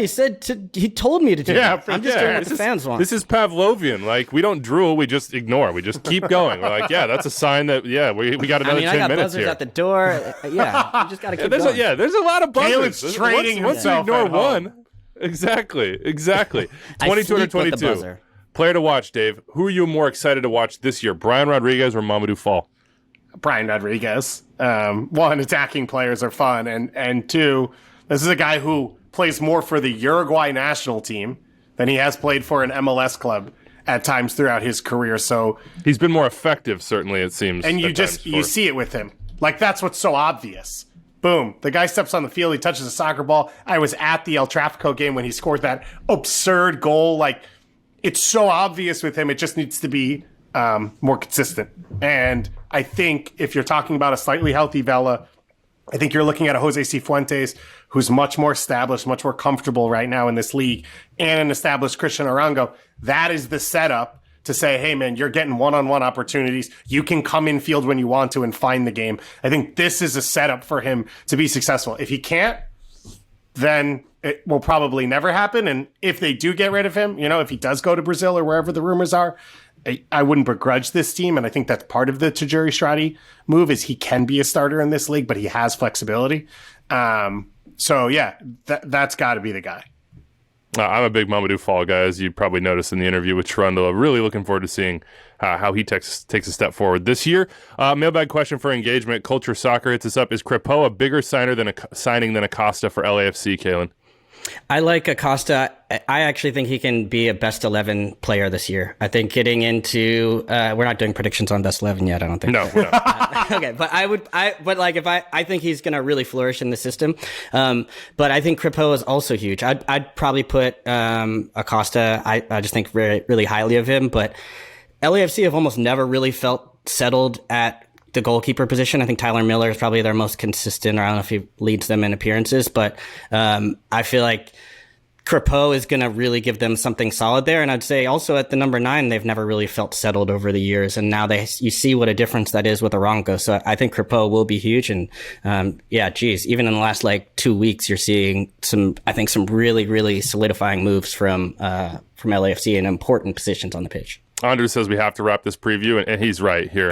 We're not going to do the over-under. We basically did that with Vela already. The "this is fine" meme is that Vela is unable to do Carlos Vela things and to be on the field, that Brian Rodriguez is a complete flop, that, again, it's just sort of Arango and, Cifuentes, and then you hope something else, that the back line doesn't get settled, that Segura can't come back and be effective. It doesn't feel like that's going to happen. It feels like this is a bounce-back year for them, and so that's why I would predict LAFC to be a comfortable playoff team, but not in the top of the West. So like a team that's not fighting for their life on the final day of the season. So what Portland was this year. Yeah, something like that. Okay. Where there are things that you're concerned about, but there is enough that's just very, very good that it can sort of cancel each other out. I like that. I think that they're similar to the Galaxy. They're scrapping to get in the playoffs. I think we've buried the lead over the course of this, but I give you your Vela space, where I think Eddie Segura individually is the most talented defender in this league, and we've never seen him and Murillo play together besides Murillo's first 5 or whatever, 8 games in this league. And so I think the strength of this team when you bring Maxime Crepeau in is the defense, and you don't need a god like Vela to be competitive. But if Vela's not healthy, I think you're looking at a team that's still treading water at the last few minutes and trying to get into the playoffs. So I have them as a borderline playoff team. Breaking news, Tom Bogert. FC Dallas and DC United have agreed in principle to a record-breaking $2 million general allocation money dollar trade for winger Paul Arriola. MLS Soccer has learned. It's a new record for guaranteed or even potential trade. That's what the bonus is here in MLS. We don't know what the guaranteed is now or what the incentives are, but it will be a record on both those fronts. We know it's better than 1.2. Big time move in MLS circles today. Boom, Paul Arriola on the move. Going to Dallas. We kind of walked you through what it was for them. I like it.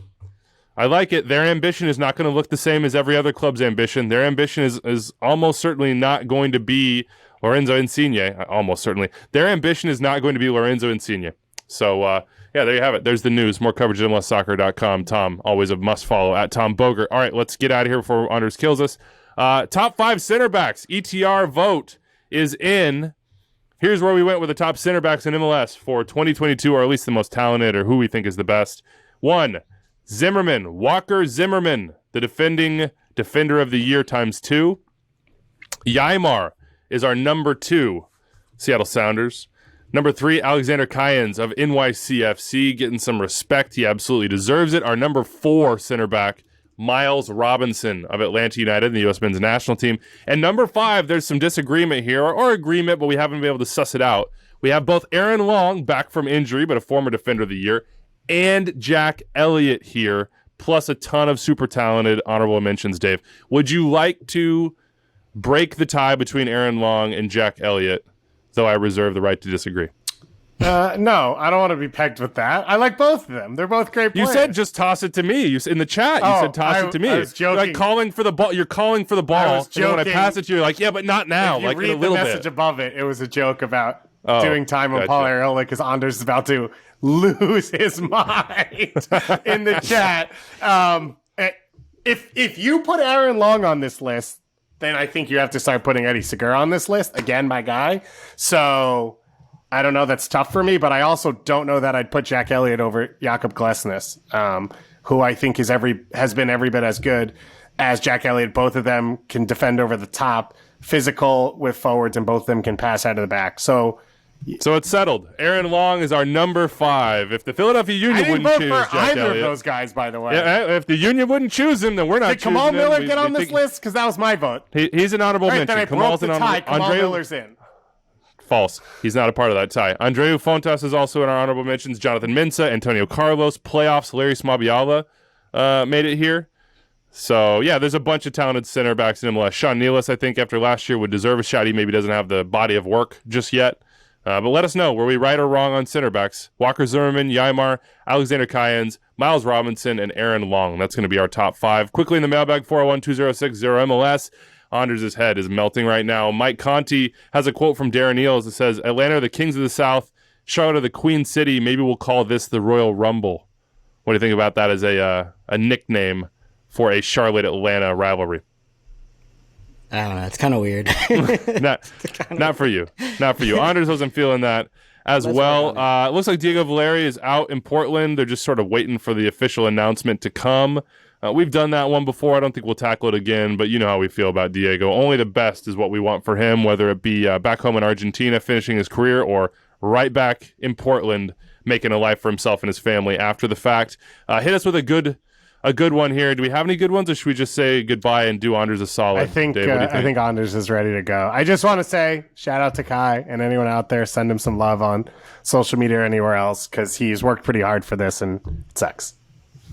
Yeah, it sucks, but it's also incredible.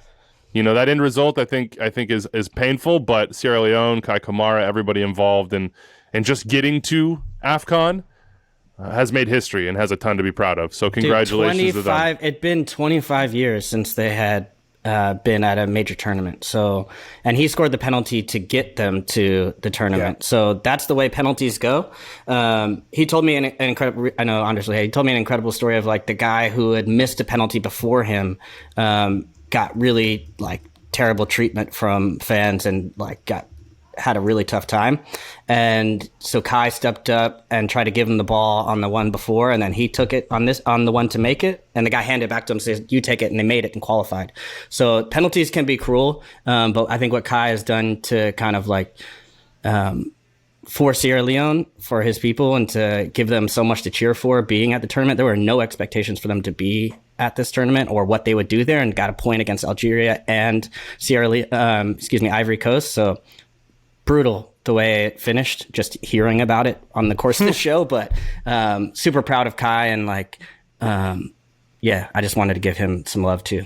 Absolutely. An MLS legend who has done a ton for the league, but even more for Sierra Leone. And I don't think that's going to stop. We know that. We've seen his charity work. Look, Michael Lahoud came on here and said this dude could be the president of the country.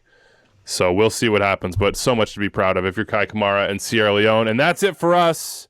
We will see you on Monday, I believe, with a bunch more previews. I think we're doing Dallas that day, which is good timing for us. If you have any thoughts, you have questions, anything at all, 401-206-0MLS, extratime@MLSsoccer.com. For our disgruntled producer, Anders. For David Goss, Kalen Carr, I'm Andrew Wiebe.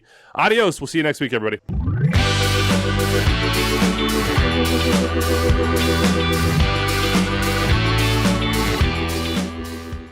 So you made it through and even enjoyed more than an hour of MLS talk with Extra Time driven by Continental Tire. That means that you should go subscribe to our podcast wherever you listen to them, and you should also check out more Extra Time on the MLS YouTube channel. If I can point right there, click right there, and subscribe to the MLS channel right here. Have a great day, folks.